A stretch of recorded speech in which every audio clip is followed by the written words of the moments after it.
This upcoming season will provide new insights and thought-provoking conversations. Citizens Hour Season 2, in partnership with the National Endowment for Democracy, NED, on West Africa Democracy Radio, 94.9 FM Dakar. It's you speaking.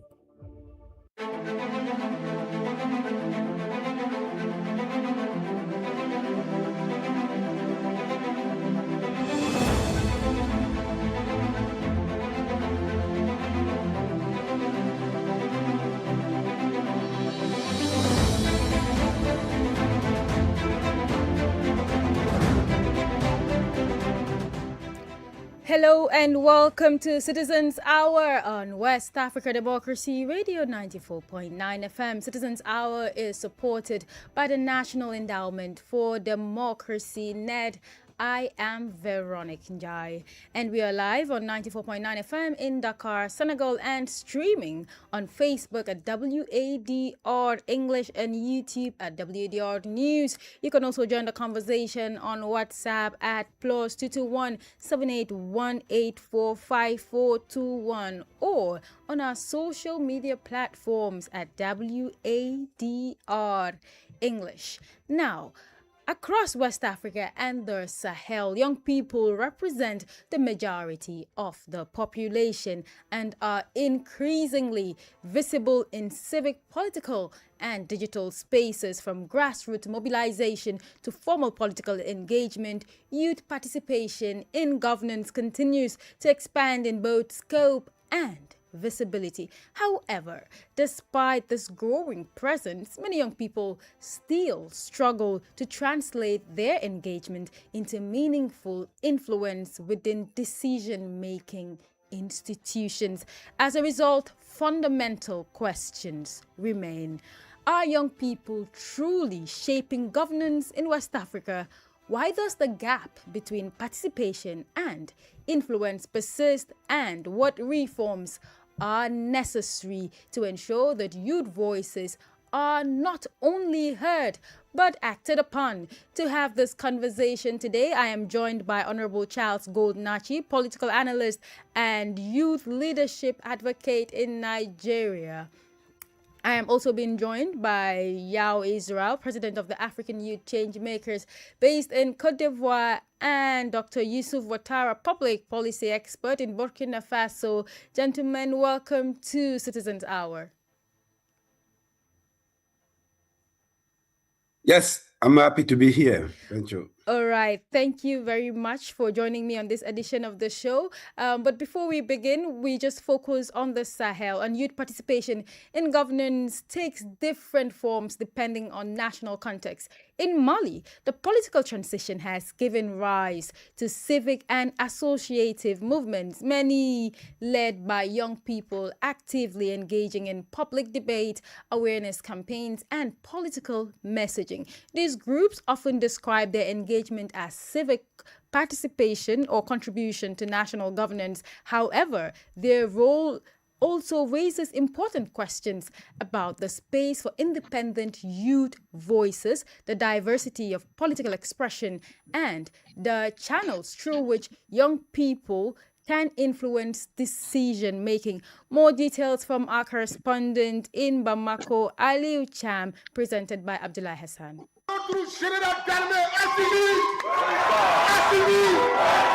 Among the most active organizations supporting the transition is the Collective for the Defense of the Military, known as CDM. Very active since the military came to power in 2020, the movement has been involved in several governance issues. It has notably supported measures taken by the authorities against political parties. The group strongly mobilized in favor of the suspension of political party activities ahead of their dissolution in May 2025. Jeremy Jolo is a member of the CDM.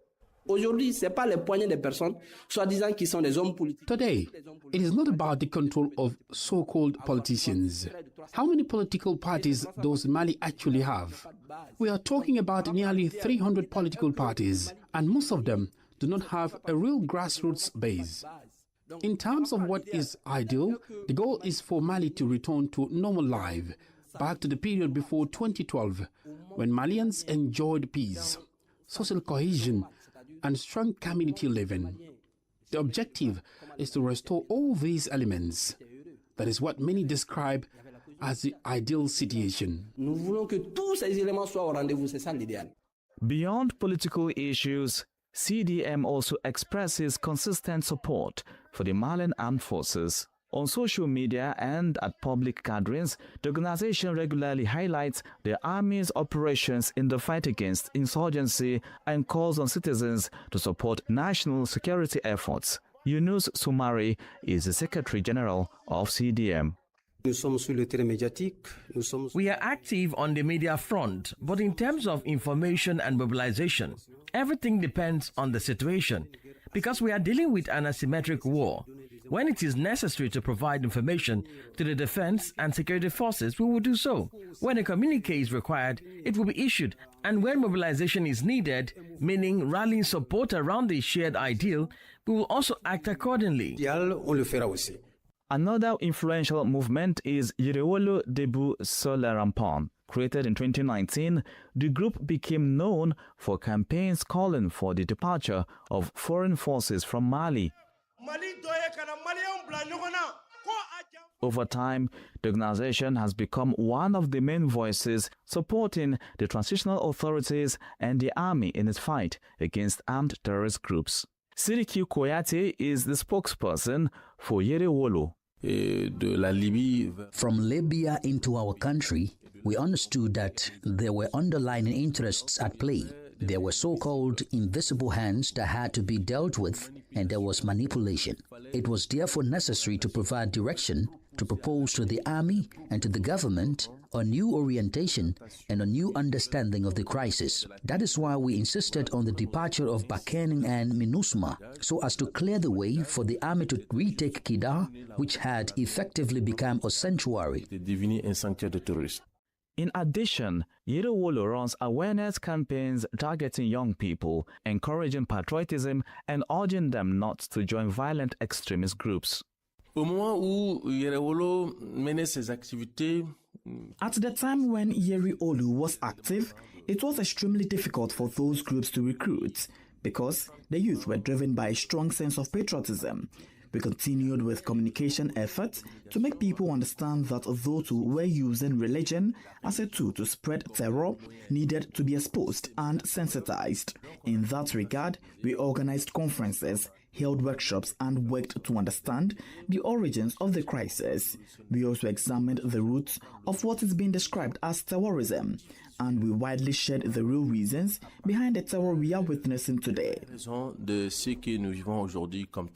The headquarters of the revolution, known as QGR, also plays a significant role in the public space.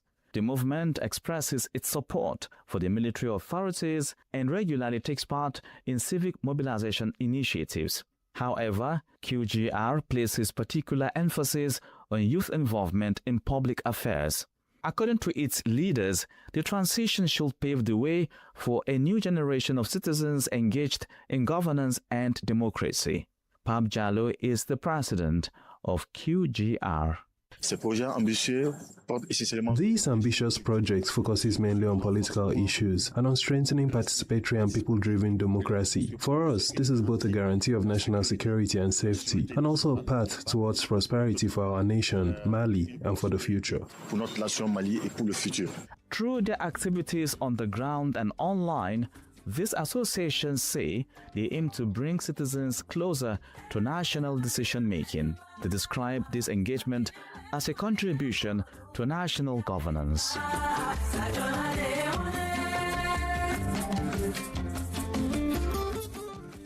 All right, very interesting report there from Mali. But I'll start with you, Dr. Ouattara.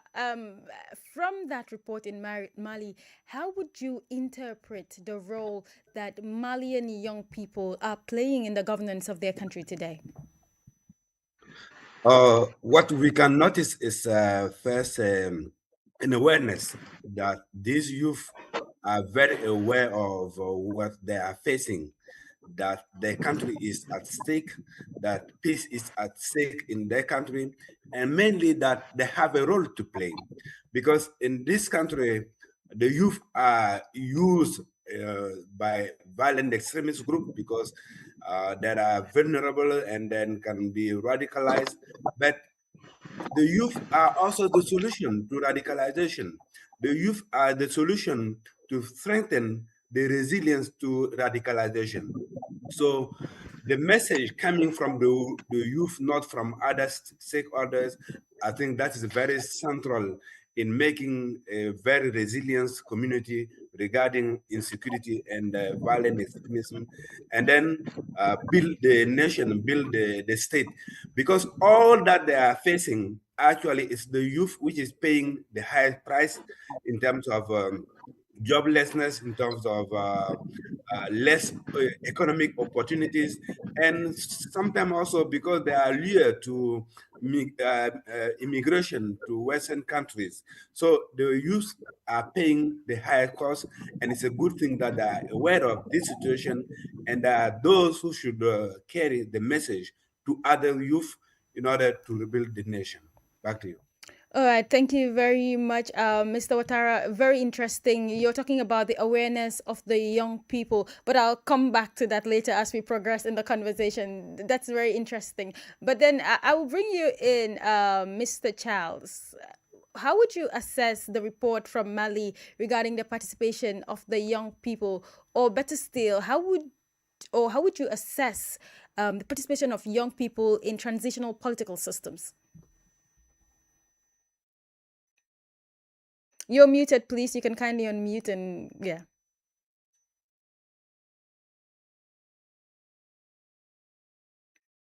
Mr. Charles, you're muted. Can you kindly unmute?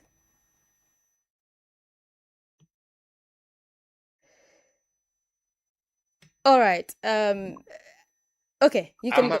Happy to be here this morning. All right. Here in Nigeria. The truth remains that it's quite challenging that our youth have decided to isolate themselves from politics. Probably because of the challenges involved in politics. Maybe because of, politics have turned into what I call the highest bidder policies. Political parties have made it in such a way that if you don't have money, you can't be part of politics. In so many political parties, you see that even to pick that political form will cost huge amount of money. Here in Nigeria, there's no any political party you can pick their political ticket less than ₦1 billion. So how many youth can afford such amount of money? So politics have become a game of a game for the highest bidder, a game for the rich. So thereby making the youth who feel that they don't have the capacity to isolate themselves from politics. We are told that the youth, they are the leaders of tomorrow. But the question is, when will the tomorrow come? Our grandfathers, they are the ones that are still leading us. If you go to Cameroon, for Bida, a 90-something years old man has been there for over the years. And up to now, he refused to give up into politics, into the governance of the country, of Cameroon. Last month, he won re-election and he continued being the president of the country. So the question is, when will the tomorrow, which we are assured that the youth are the leaders of tomorrow, when will that tomorrow come? When our grandfathers, they are still the ones that are still ruling us. Now, on the side of the youth, many of our youth are unemployed. So because they are unemployed, they lack the financial capacity that can propel them into politics.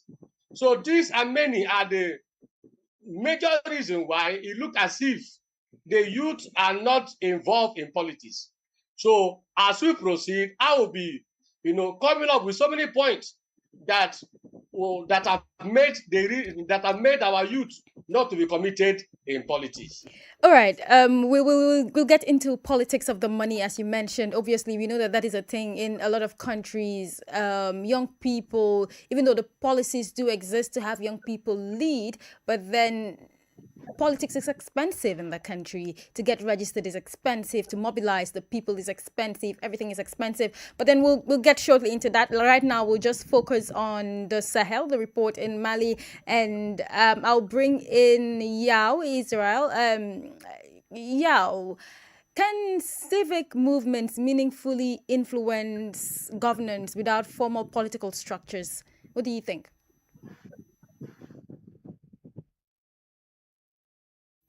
Please, can you come back again with the question? I was asking if civic movements can, help when it comes to policies in countries without formal political structures for young people. Yeah, for sure. I mean, I think that civic society is a key element when it comes for policy making in any country. And I will just lean on some examples from my own country, Cote d'Ivoire, where a civil society is making a great job when it comes for policy making, because when we talk about policy, it's not just only made for those ruling the country or a class of people in the country. Policy regards everybody. And civil society, apart from being fully political, they can also have some proposals that make sense, that can also have, the country rulers, of course, to make clear and important decisions that can benefit everybody. All right, let's look at the civic movements in Mali, where we have young people being mobilized to take up leadership roles to influence policies regarding security, regarding politics in the country. From the report that we listened to, how would you assess the situation in the country? I think that when talking about Mali, that is a country of Sahel, we should take things really seriously, because we all know that peace in this area of Africa is at stake. And of course, mobilizing civil society and young people, of course, to make sure that the real state of the country can come back is something that is not negotiable. And when I say that, I want to just be enough clear, saying that mobilizing young people to, of course, fight for the country to come back is something that is really good, because I think that today in Mali, it's true that the ruling authorities are trying to do what they want, or what they can for the institutions to be of course reestablished, and also permit the democratic game to be played correctly. But this on the other side, youth also have a very important role to play, and this is what they are just trying to do. All right, thank you very much, Israel. But now we head to Burkina Faso, and youth participation has taken on a distinct character shaped by political and security realities. Many young people engage through civic mobilization, community action, and participation in national initiatives. Supporters describe this as an act of patriotism and active citizenship, while others view it as reflecting evolving patterns of youth participation in governance during transition. For more on this story, our correspondent in Ouagadougou, Martin Kabas' report, voiced by Usman Umar.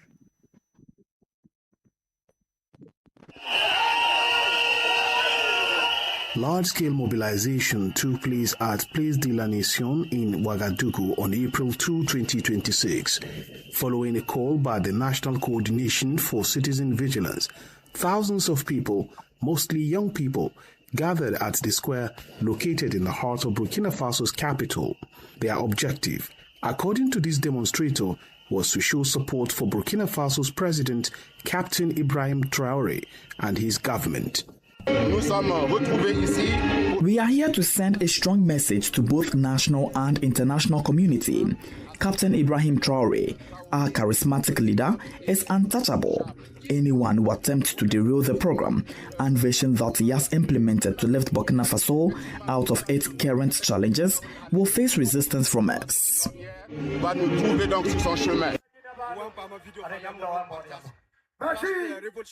The main message of the rally was the denunciation of imperialism. The youth, who turned out in large numbers, voiced this message in the presence of Prime Minister Jean-Emmanuel Ouedraogo. What is happening is causing concern among imperialist forces. Some will not sleep tonight, but their nightmare is only beginning because we remain mobilized and ready to continue the struggle until final victory. The strategy being used is the same as in 1987, but this time it will not prevail. Captain Ibrahim Traore has asked that you be informed that his determination and composure remain unwavering.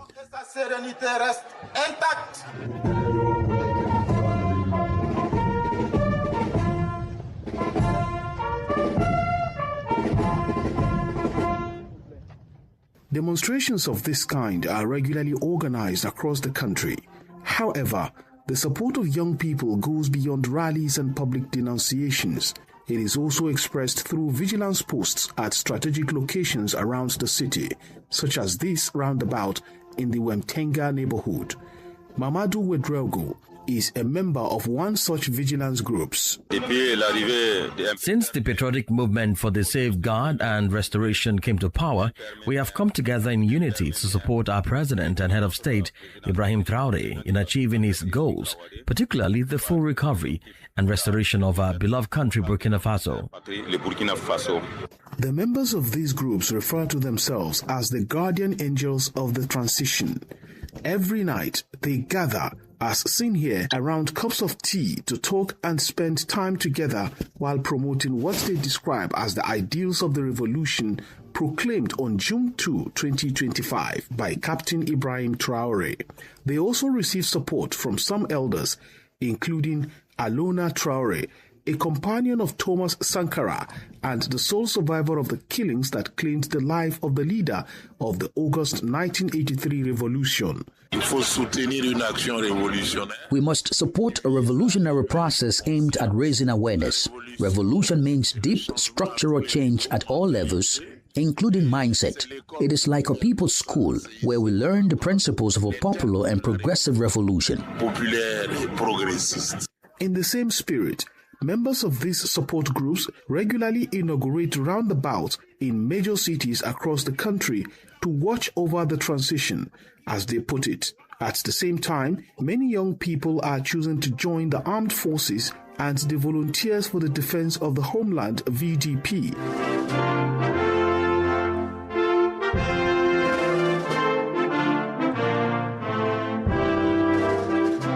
Through this commitment, they aim to contribute to securing the country and combating armed terrorist groups operating in certain parts of Burkina Faso. Dennis Roland Bayala, former Secretary General of the Regional Youth Council of Nando, explains. It is difficult to thrive without security. Even at home, when people feel unsafe, up to 80 or 90% of their daily attention is focused on personal safety. Without security, it becomes impossible to develop initiatives or drive progress. As long as this situation is not fully resolved, the sub-region will continue to face serious socio-economic development challenges. In early April 2026, Prime Minister Jean-Emmanuel Ouedraogo launched the Revolutionary Youth on the Move initiative. Through this educational program, the Burkinabe authorities aim to mobilize young people around civic engagement, patriotism, and the ideals of the revolution.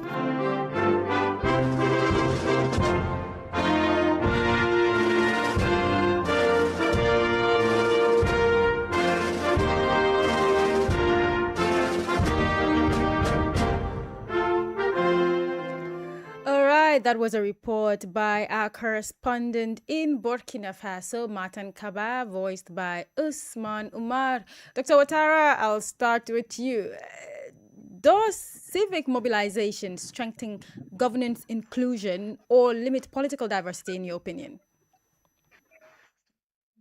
Sorry, I don't think I got very well your question. I said, does civic mobilization strengthen governance, inclusion, or limit political diversity?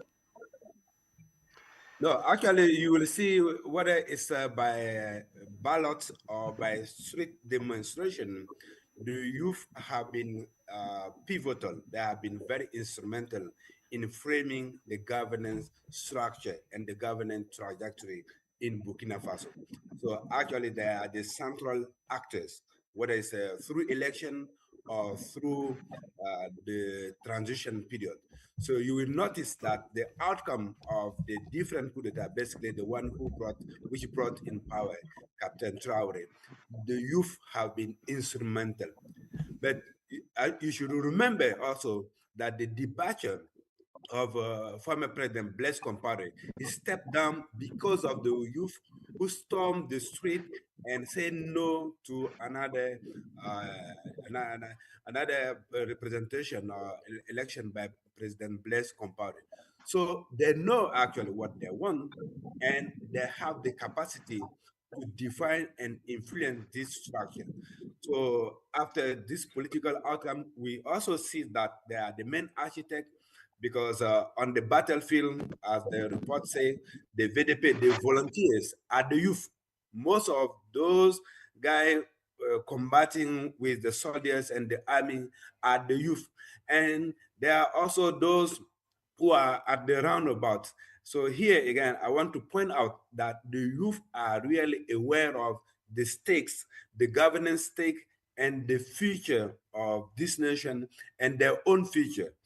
Of course, there are challenges in terms of economics, in terms of job issues, but this youth is very well educated, is very well aware of the stake, not only the national stakes, but they are also well aware of the geopolitical and regional stake. And for this reason, I don't think that anything can be done today without the youth of the country, not only in the capital city, in urban areas, but also in rural areas. That's what we are noticing, not just in Ouagadougou or Bobo-Dioulasso, but if you go to rural area, you see that people are mobilized, and there's a kind of pair education between them. You see, they educate each other, they provide information, they enlighten each other through conferences, and this is very substantial in terms of building national awareness regarding the stake of the nation and basically governance issues. But Dr. Ouattara, I know you've spoken about the fact that the youths are mobilized, they educate each other, which seems like a very great thing to have in a country. But then let's look at if that is affecting or limiting political diversity in the country. Are they leaving room for other diverse opinions? Because from the reports we listened to, in Mali and Burkina, we are seeing the young people saying that they are going against anybody that is going against the leaders of the transition. Doesn't that send a message? Yes, there's this issues that maybe there are some, if you express opponent opinion or you are really against the regime, you will see some youth who will take on you, who will physically or verbally take on you. This is a real issues as well. But it also gives you the idea of how far this portion of the youth are very committed to what they are doing. It means that they believe in what they are doing. Of course, I think there should be tolerance and space for other people who may not be agree with other things, but who may express opponent or other views on on questions. But what is clear is that there is more space for the youth today in the governance, and you will see even from the top position in the government or at the head of the country, most of those leaders in the army and the administration. But then, Mr. Ouattara, we can all agree that Mali and Burkina Faso have a youthful governance. in a sense, I mean that the leaders of the political transitions came through a military coup. They were part of the military, and most of them are young people. So that would, in a way, give the reason why we have a lot of young people in governance. But then let's focus more on the fact that, you know, it's affecting the political diversity in the country, don't you think? I don't think it's because if you took the youth as a general component of the society, as I say, I think there are more space now for the youth in governance in Burkina Faso, whether in the administration or the decision-making process, the governance system. You have more space for the youth in general. That's a reality as compared to other times. Yes, I do concur that there are controversial issues, but the fact that you have young people at the head of the state and young people at very high leadership position, I think this also spark off and it trigger much more support for the youth because they can identify themselves from those leaders. And the reality is that they are performing better than the elders, their fathers or the elders who was here in under the democratic system. And this gives much more mobilization for the youth to support the leaders. So people are seeing the reality and they are seeing what is happening on the ground. That's also a reality. If you go to universities, you go to street, things are being done for the youth and they are seeing it. And I think all those aspects are motivating them because it's all about their future and it's also about peace in the country. As I say, there was a big stake that the country will be taken over by a terrorist group, but you know, youth were mobilized to be trained, to enroll first, and then to be trained and support so that even without salaries, even before the government stepped in, people were mobilized to protect their villages. So when the government gave them the opportunity and gave them the framework, the legal framework, and the means to mobilize, I think this also widened the support of the youth for those for the authorities. Of course, there are issues in terms of diversity, and what I mean diversity is that if some people are opposed to the government, can you express very openly your opinion? That's not very obvious today. This is a reality, but as I say, I think there's a huge support. There's more framework. There's more space for the youth to take roles in the governance and for them also to support the whole development system. All right, Dr. Ouattara, I'll come back to you. I mean, the conversation is very interesting, but now I'll bring in Yao Israel. Yao, can state-aligned youth participation be considered genuine civic engagement? Yes, I think that youth participation in any system can be considered as genuine engagement. I said state-aligned youth participation, like in the case of Mali and Burkina, like we're seeing the young people being mobilized, rallying behind the transition. Would we say that could translate into genuine civic engagement? Yes, I can say that this can be, translate into genuine civil engagement. At the instant that, most of this, youth, as Dr. Ouattara said, are well aware of what is happening in the different countries and that they also want to play their share. They want to, of course, prove to the nation that they are not only young people, but they're also aware that they need to play a vital, of course, a role so that, the country can come back to a very real state and also permit to everybody to of course, peacefully, go for the different activities. And I will just take advantage of the situation to, of course, come back on Dr. Ouattara's intervention when it comes for, of course, political diversity in the country at a very critical period where we are trying, of course, to combat terrorism in this part of Africa. Yes, for sure. And what is happening today in Burkina Faso also happened years back here in Cote d'Ivoire. But for Burkina Faso is more critical because today I think that instead of going for political diversity and political party and talk about diversity, talk about democracy, it will be more important to join forces and combat what is destroying little by little our country. And then when the situation is good, then we can talk about, of course, political diversity. Yes, it's something that is beautiful and good, of course, for the development of the country. Because when we have diverse opinion, when I can say something and somebody can just say the contrary and try to distance.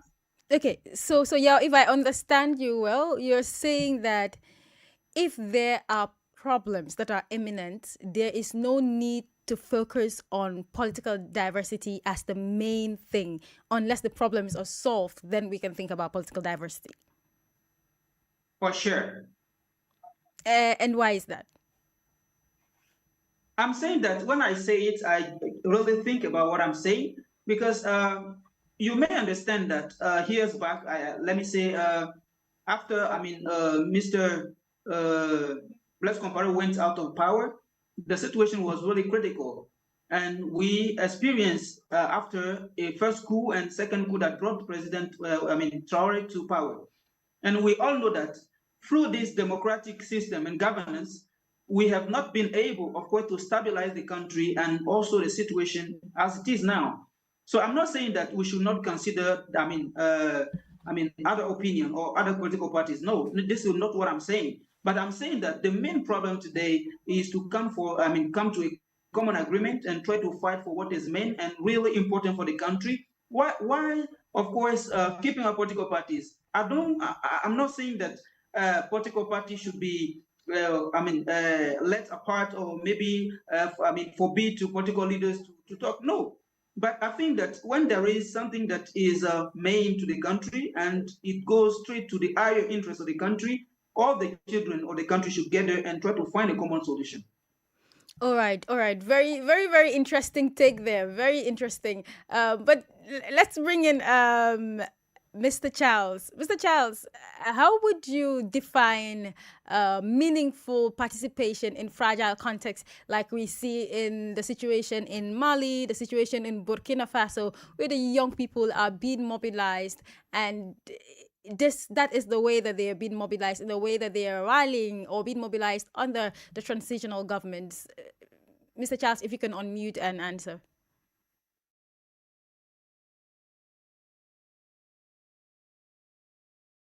You're still muted, please.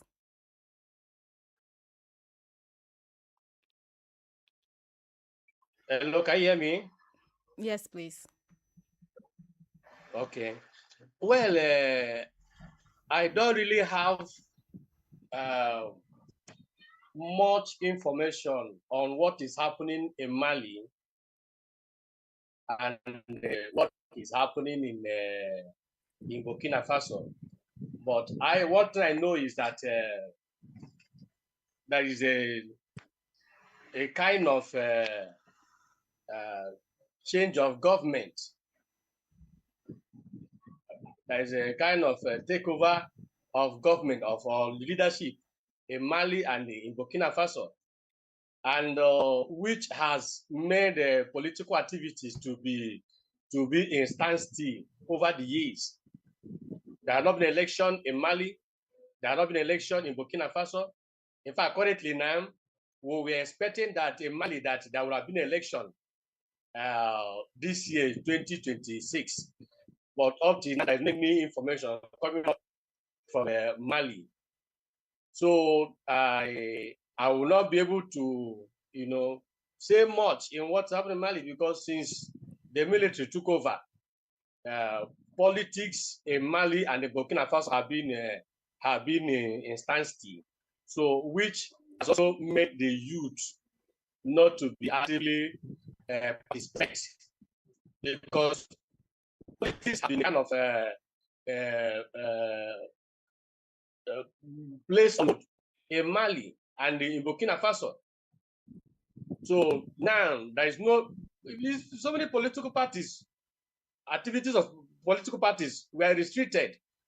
What do you call it? so many organizations were stopped from operating. So making the political activities in Mali and in Burkina Faso to be on hold. When activities will resume. So currently, I don't have much on what is happening in Mali and in Burkina Faso. So I would have wanted to limit my own contribution to what is happening in Nigeria, where I am resident. In Nigeria here, if I will be permitted to say, okay, in Nigerian politics, okay, we will get to Nigeria because we have a report in Nigeria that we'll be playing shortly that would give insight into the situation that's happening in Nigeria. But yes, now we head to Benin, and young people represent a significant proportion of the population, yet their presence in decision-making spaces remains limited. In Malanville, youth engagement is visible through community initiatives and associations, but many still face challenges in translating this engagement into meaningful influence over governance decisions. This is a report by our reporter in Benin, Lukman Wuru Teko, voiced by Deborah Amuwo. In several neighborhoods of Malanville, youth organizations are stepping up awareness raising, training, and civic engagement activities. For their leaders, participation in governance begins with community involvement. Waris Achade is head of the Malanville Prop Movement, an association of young people engaged in the fight against poor sanitation. We regularly carry out awareness raising, sanitation, and community mobilization activities. As an example, allow me to talk about the 2MP movement, which I am part of. This movement has set itself the mission of contributing to the civic awakening of young people through concrete actions on the ground. And today, I can confidently say that this movement is among those contributing in one way or the other to a change in mindset and to civic decision-making in our commune. Through our actions, we try to make people understand that the development of Malanville does not depend solely on the authorities, but also on the commitment of every citizen, especially as young people. The commitment is there, but it is sometimes challenged. There are several challenges, but the biggest is the lack of interest or confidence many young people have in local governance. A lot of them still believe that getting involved would not make much of a difference. On top of that, unemployment, economic hardship, and limited awareness of opportunities to participate continue to discourage many young people from taking part in local decision-making. For local authorities, youth involvement is considered essential to the development of the commune. Su Sumaila is president of the Communal Commission for Education, Youth and Sports at the Malanville Communal Council. Involving young people in decisions at the communal level is essential to strengthening local democracy, improving public policies, and empowering the youth.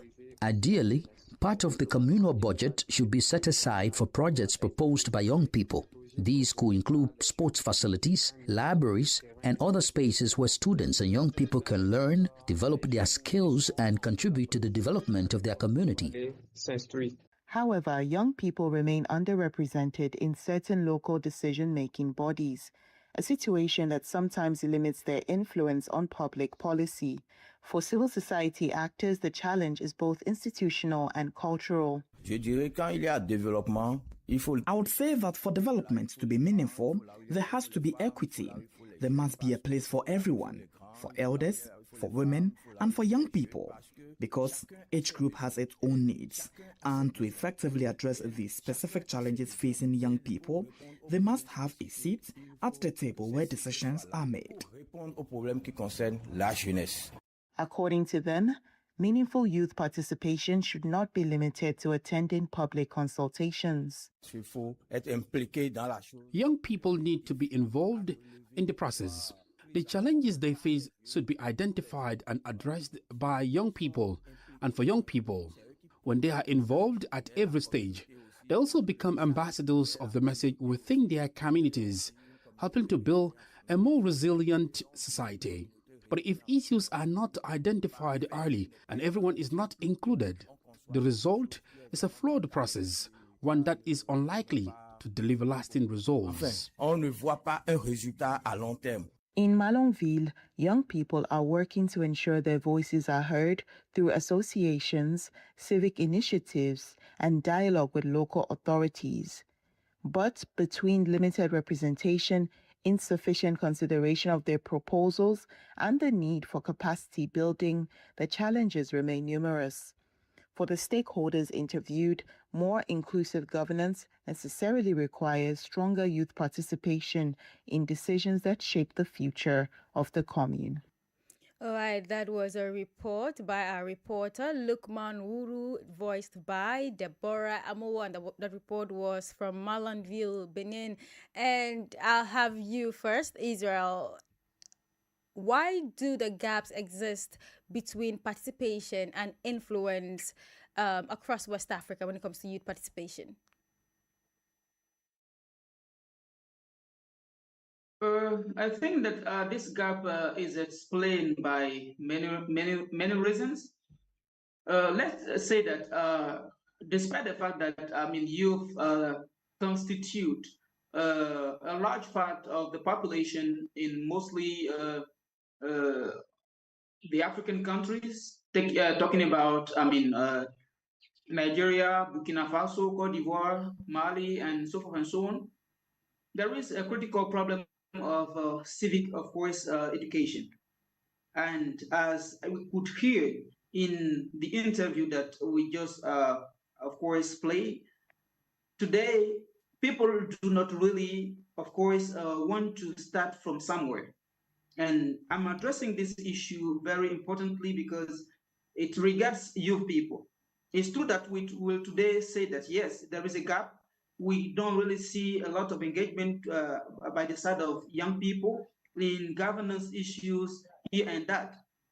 But let's say that if somebody is not equipped with what it takes to handle certain positions at the level of governance issues, but if they put you there, you will definitely do nothing, you see. I, for one, I'm currently, of course, doing a lot of things, and this mainly, of course, helped me build not only capacity, experience, connection, but also empowers me to be enough strong so that tomorrow when I am proposed with a more higher position in terms of governance, I can be able to, of course, handle that. So gap exists. Yes, we all are aware that gap exists, but also this is not sufficient to say that gap exists, but we should also call for the reason why this gap exists, and also, yes, this is it. All right, but how do we get to influence? How do young people get to influence? Because most of the times in several countries, we see young people being mobilized, sometimes being used by government officials just to protect their own interest. Yes, we could see them participating, but do they really hold the influence? Dr. Yusuf Ouattara, I'll have you comment on this. Yes, thank you very much. In my career, I was a city manager. That's called in French, Secretary General of municipality. So I worked for 3 years as Secretary General of the municipality.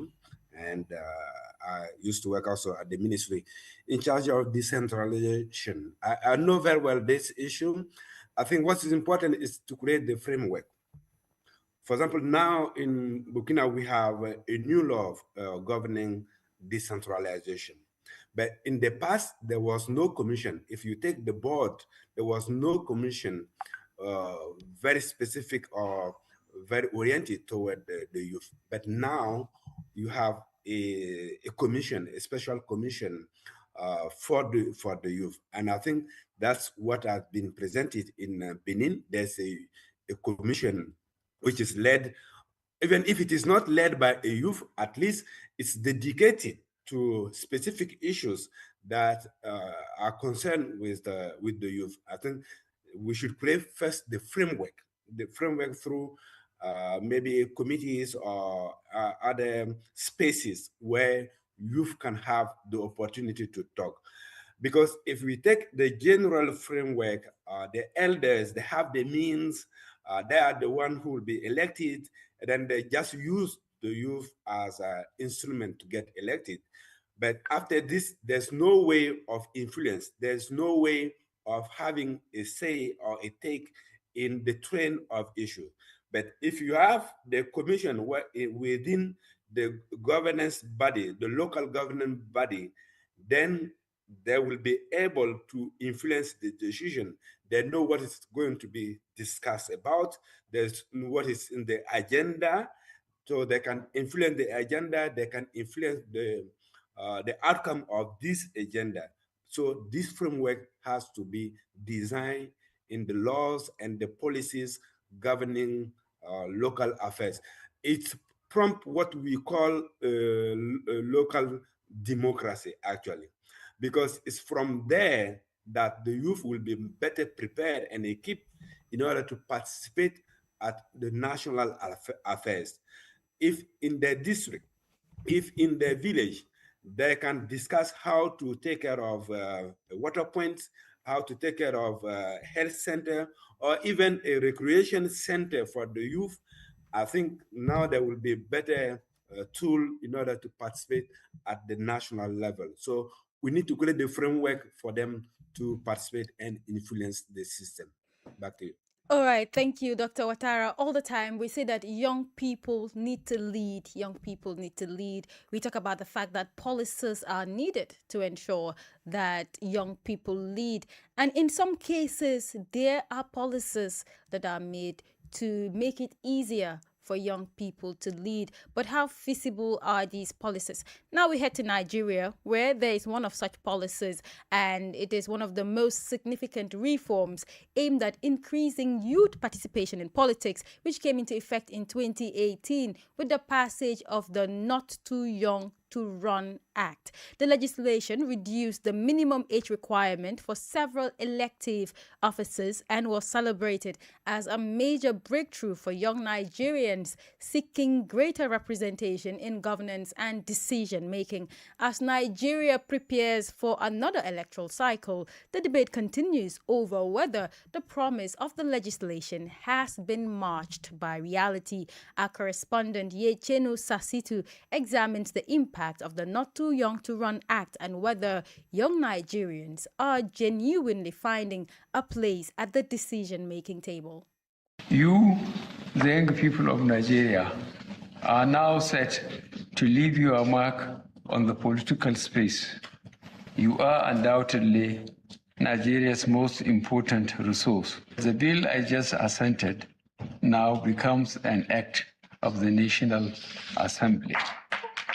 Toyin Liasu made a decision one day to run for political office. My decision to run for the State House of Assembly was driven by a genuine passion for service and a deep concern for the future of my constituency, in generally humanity. Let our leaders know that we are not sleeping anymore because our futures have been sabotaged. Like many young Nigerians, she believed she had ideas, energy, and a desire to contribute to the decisions shaping her community. But the dream soon met the reality of Nigerian politics. I was coming along, then somewhere along the line, due to my party's influence and everything, and eventually had to step down.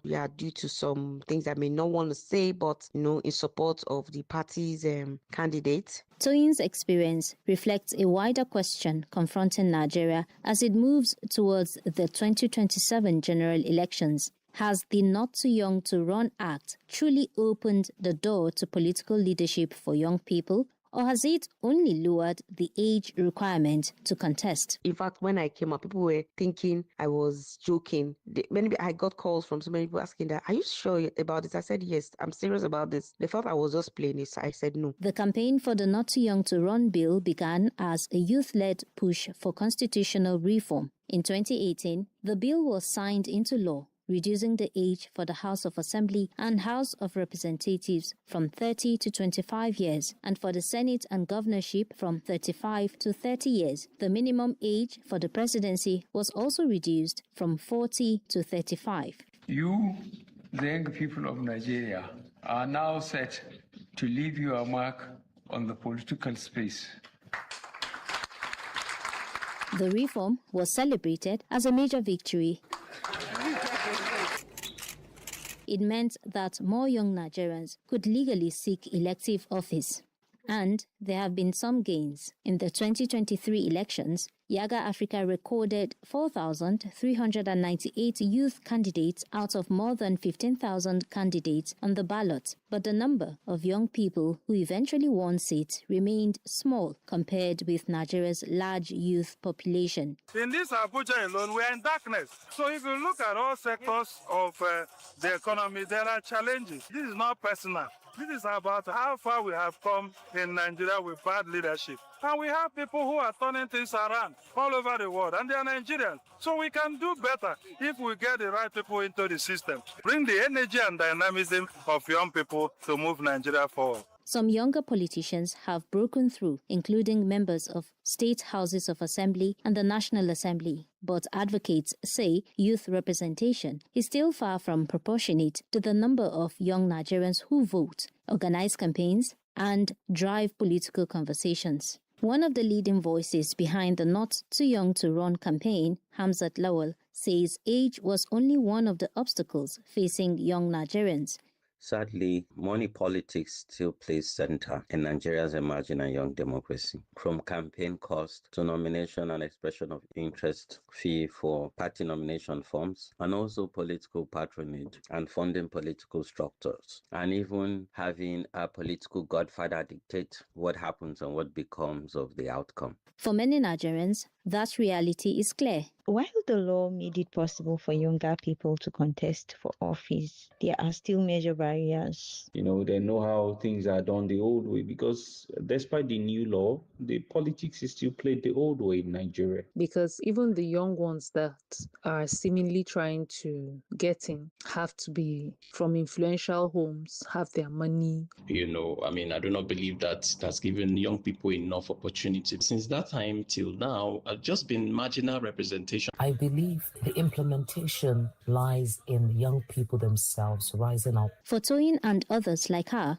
the issue is not a lack of interest. It is whether a young person with ideas but without deep pockets or political godfathers can compete and win. Running a campaign requires substantial resource, and many talented people simply do not have the financial capacity to compete with more established politicians. As preparations gradually begin for the 2027 elections, Hamzat Lawal says young people must move beyond frustration and prepare early. And from the just concluded Ekiti elections, we've seen that if we do not strengthen our institutions and remove all of this bottleneck, we could have one of the worst elections as we go into 2027, sadly. But I believe that young people remain resolute and peaceful, and hopefully will continue to challenge status quo to build the nation that we truly believe in. The Not Too Young to Run Act may have changed who is eligible to contest elections, but several years later, the bigger test remains whether Nigeria's political system is ready to give young people a genuine chance to lead. For WADR, Yechinu Sasitu in Abuja.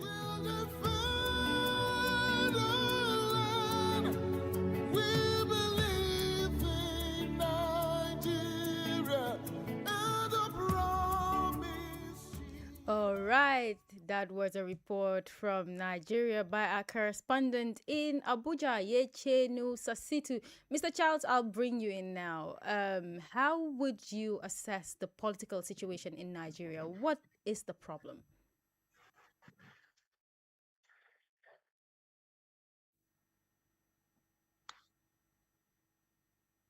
Mr. Charles, are you here? Yeah, thank you so much. Can I have the floor? Yes, you can go ahead. Yeah, thank you so much. Thank you so much. Well, the political situation in Nigeria is so terrible and tense and challenging because we have politicians, or would I say older politicians, who have chosen not to do things in the right way. In a situation by which you have political leaders who believe that they can rig themselves into power. So this and so many things are one of the reasons why so many youth find it difficult to get engaged or get involved into political activities. Take for an example, during 2023 election, the youth were actively involved in politics. In fact, the youth were provoked. Nigerian youth were provoked. Me personally, I got involved, mobilized so many youths because we were like, we need to remove the government of former President Muhammadu Buhari because of his leadership style. There was hunger everywhere. There was massive killing everywhere. Boko Haram, this one, and men, we are just working without being checkmated. None of them were convicted by any court, by any Nigerian court. None of them were arrested. None of them were arrested. So a whole lot of things happened during the time of former President Muhammadu Buhari. So all these things got Nigerian youth provoked. So they decided to, pick up their PVCs, voters card, in order to remove the place of President Muhammadu Buhari. But by the end of the day, after the votes have been casted, what we saw was INEC refusing to upload the vote of millions of Nigerian youth that, came out to cast their vote in order to change the government of APC. P2B of Labour Party was the candidate every Nigerian youth voted for, wanted him to be our leader. But because of the corrupt system of both INEC and those in power, they could not allow the will of the masses to prevail. They couldn't allow that. So by the end of the day, the Nigerian youth became discouraged. In fact, some people teared their voters' card. So many youths teared their voters' card. I can tell you for free, this coming election in 2027 will not be much. The Nigerian youth will not be much involved, just like the previous election of 2023. Nigerian youth will not be much involved because they are provoked. They were angered because Nigerian youth were involved during 2023 election. They provided a generator system in order to power INEC computers and the machine, so that they will not have any reason of or anything they use as an excuse. The reason why their voters, their votes did not count.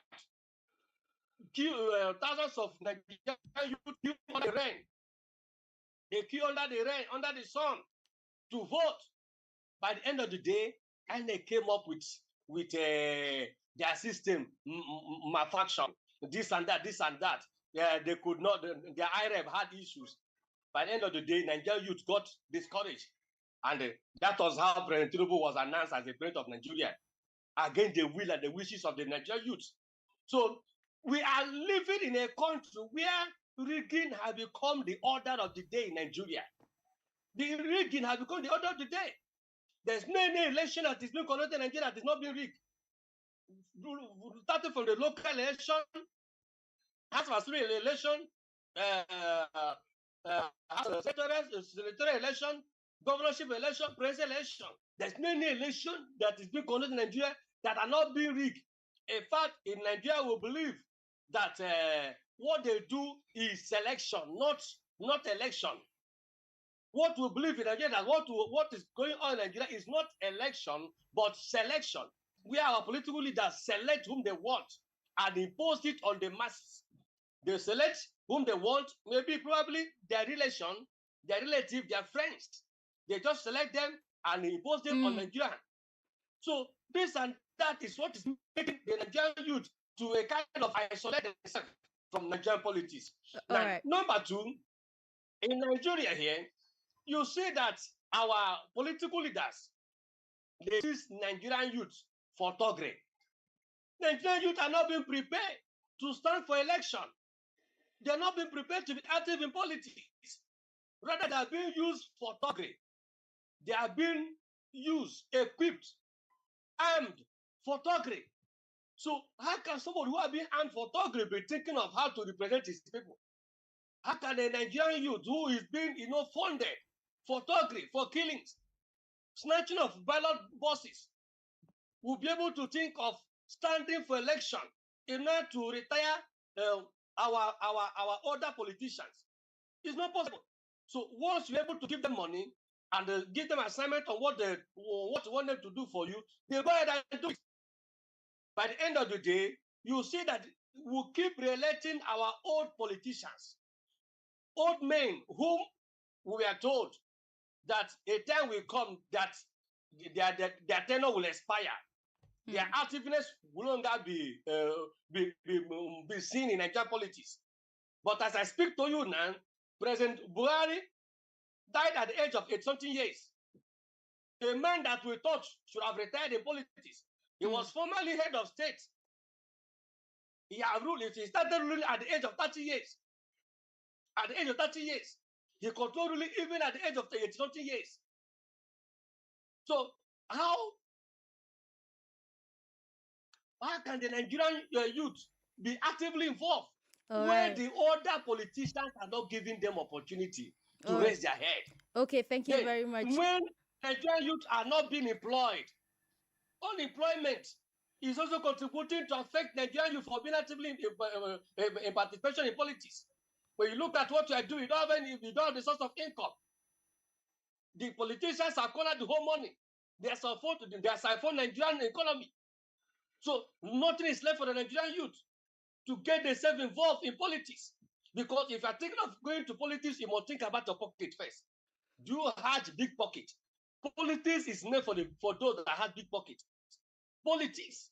So once you don't have the big pocket, definitely you will be disqualified from getting involved into Nigerian politics. I don't know about any other country, but I'm talking from my own country where I have been actively involved, where I have been mobilizing the youth to get involved. In fact, as I speak to you now, I have organization I've been mobilizing because we want to see that there will be a change of governance. We want to see that there will be a change of governance because the masses are suffering, killings everywhere, kidnapping everywhere, so hunger everywhere. In fact, a few days ago, I granted an interview to one radio station where I showed that the hungry man is an angry man. So once you are hungry, hungry can lead you into kidnapping. Hungry can lead you into okay. Imagine during the election, the youth will be given ordinary 5,000 naira. So we'll collect 2,000 naira. So we'll collect 3,000 naira to sell their votes. You cannot see the level of hunger in the land. All right, level Charles. of hunger in Nigeria. All right, Charles. It seems that there's a lot of issues happening in Nigeria now. But now I'll just bring in Dr. Yusuf. Dr. Yusuf, looking at the situation in Nigeria where there seems to be a policy to safeguard young people in governance or in politics, in electoral roles, but then the young people themselves cannot afford it. What do you think the problem is? As you say, the problem may not be just the framework. The problem may not be just the possibility of the youth to participate. The problem basically in Nigeria, I would say, is a problem of education, the political education of this youth.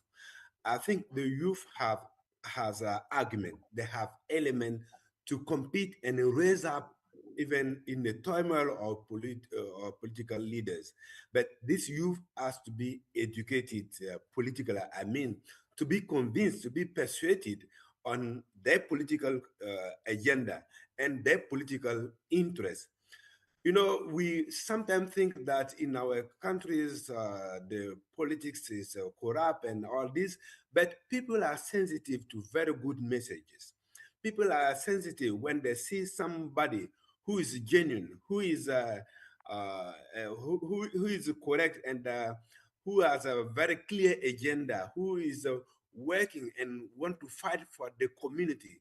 People will rise up and rally around him. We can just take the case of Sonko in Senegal. He started as a young guy, but he has been true to a line. He has been true to an agenda, who has been true to some values, and he decided to do away with some bad practices. And he also knew that there was a cost to pay, that he will go through endeavors, he will go through ordeals, through difficulties.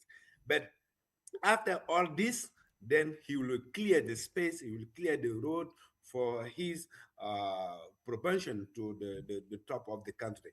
So I think the youth need to be educated, need to be engaged, need to be committed to values, not to revenue, not to advantages, but to be committed to values. And if you do that, and you are educated how to rally, how to mobilize, how to speak to people, how to echo what people really want to hear, then people will listen to you. No matter how much they reach, how much the political oligarchy will spend in electoral corruption, people will follow you. We have also this case of Obama. He started as a young guy. Okay, it doesn't start just one day and then the second day you want to be elected.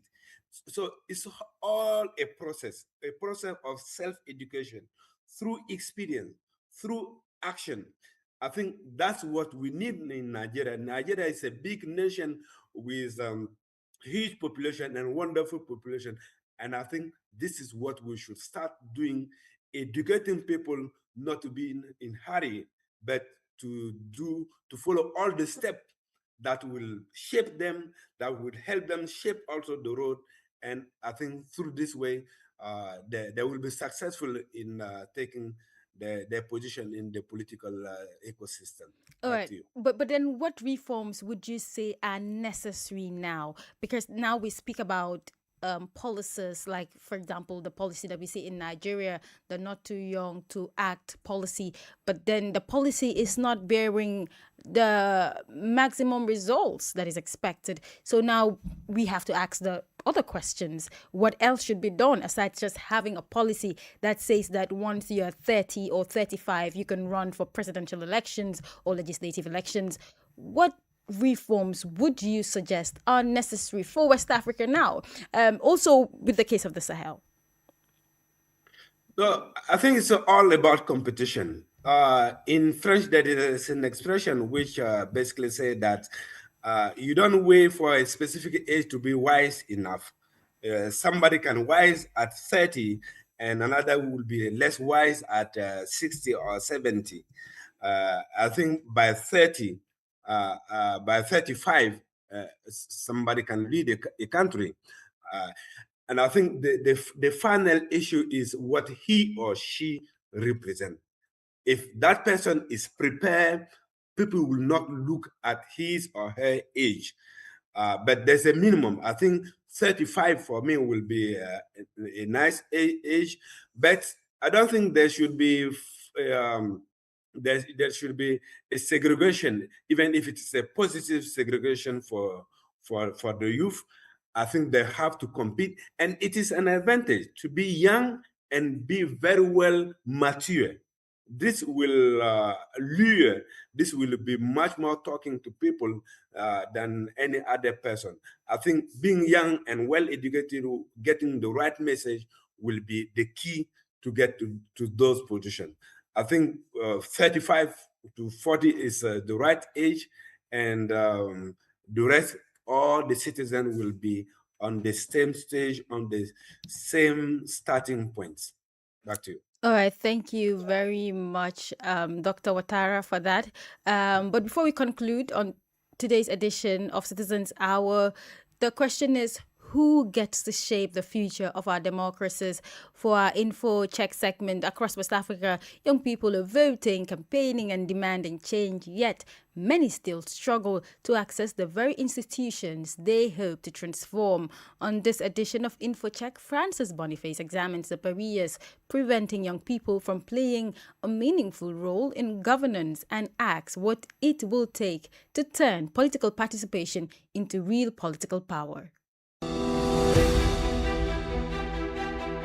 What does it really cost for a young African to run for public office? Well, in Nigeria, nomination forms alone for aspiring federal lawmakers have in some political parties cost as much as 20 million naira, around 13,000 US dollars. And in Ghana, researchers from the Ghana Center for Democratic Development estimate that winning a parliamentary seat can cost at least 9 million Ghana cedis, or nearly 600,000 US dollars. And in Senegal, aspiring candidates must first secure thousands of voter endorsements before they can even qualify to contest. For many young Africans, the race can seem over even before it begins. But in some parts of West Africa, young leaders argue that the biggest obstacle isn't money, nor procedure, but its power. I'm Francis Boniface, and this is InfoCheck.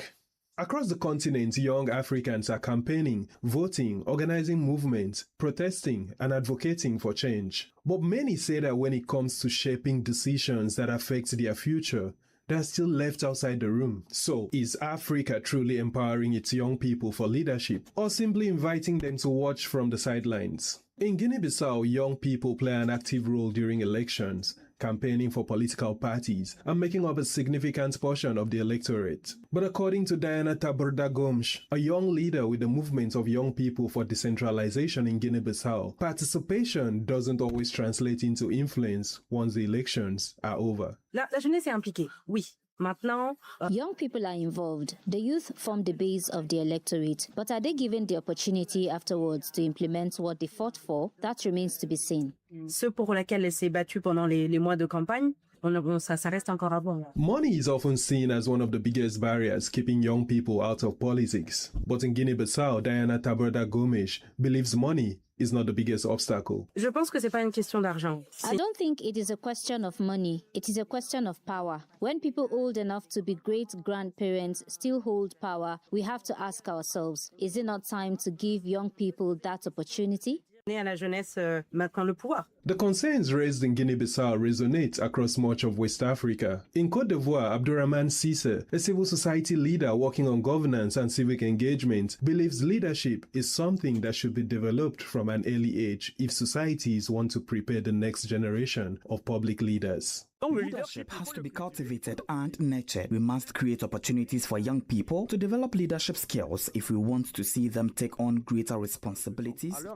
But leadership training alone is not enough. Young people also need to stay engaged after elections. Holding leaders accountable, understanding public policy, and participating in civic life are all part of meaningful democratic participation. For many youth advocates, democracy should not begin and end at the ballot. This is a message echoed by Mawena Zuma, a youth advocate with the Youth Bridge Foundation in Ghana. Look, you do not always have to wait for elections. You're such a large population. You matter. You have so much power, not negatively, but you have so much power that you're taking advantage of. Arm yourself with information. Arm yourself with knowledge. Arm yourself with the policies of the people that claim they have your interests at heart.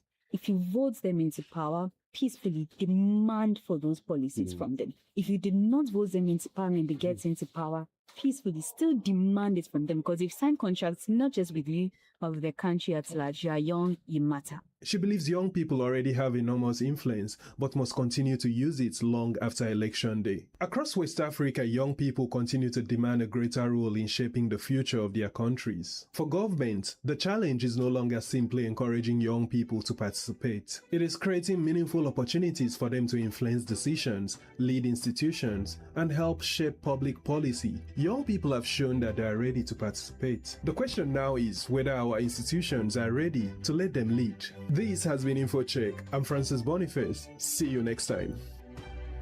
All right. Many thanks to Francis Boniface for the InfoCheck segment where we're rounding up on this edition of Citizens Hour. But before we go, first I'll ask you, Mr. Charles, in under a minute, what reforms are you calling for to ensure that young people lead in the region?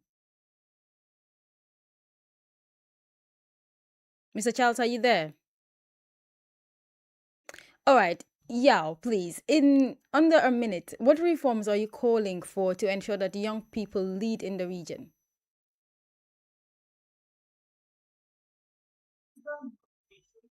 Please, can you repeat the question? I said, Sorry. what reforms are you calling for in the region to ensure that young people lead?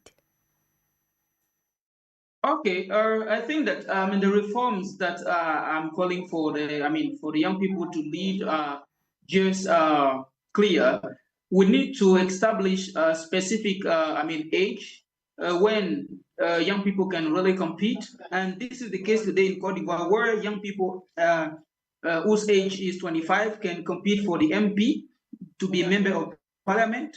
We also, we should also maybe try to install a fund that can help young people, of course, take care of all the fees when it comes for elections, and also, of course, put something that will be like an institution that will be in charge of educating young people politically, civically, and prepare them for a takeover. Because whatever we say, young people will end leading.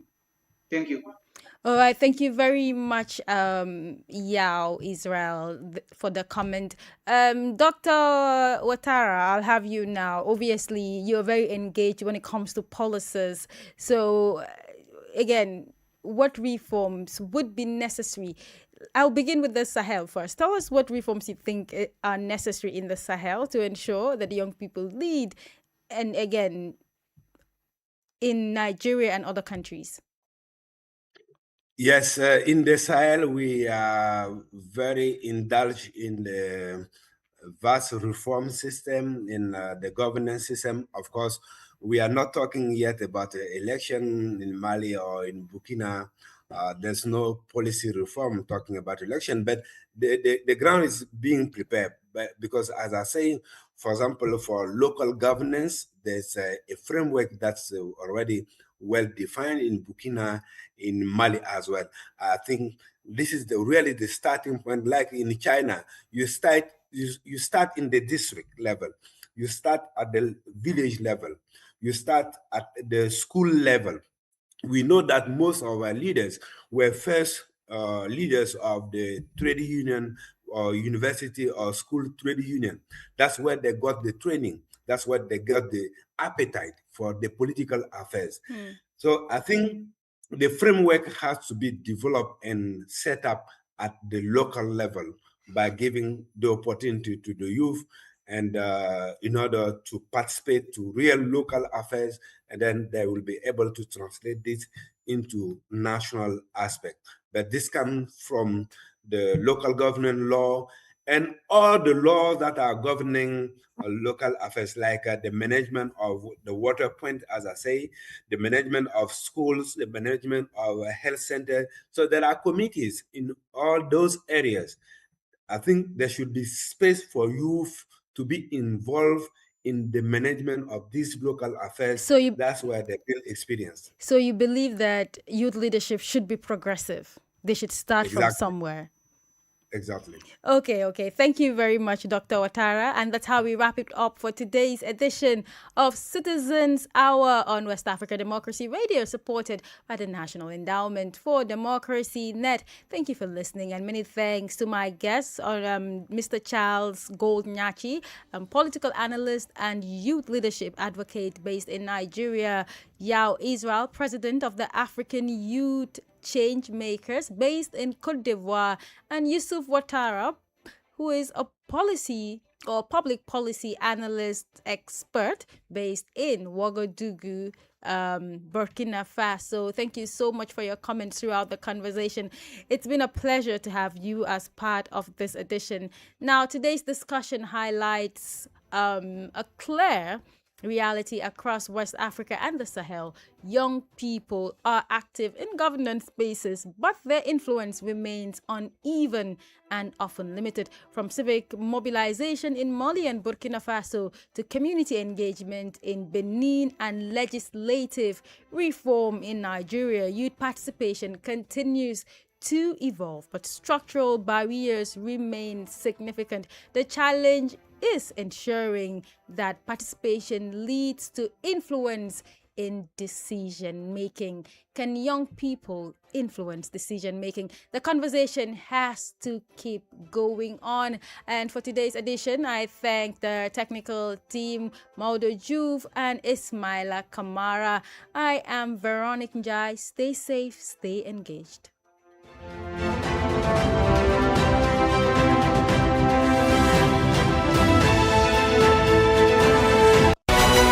Citizens Hour on West Africa Democracy Radio. It's your time to speak.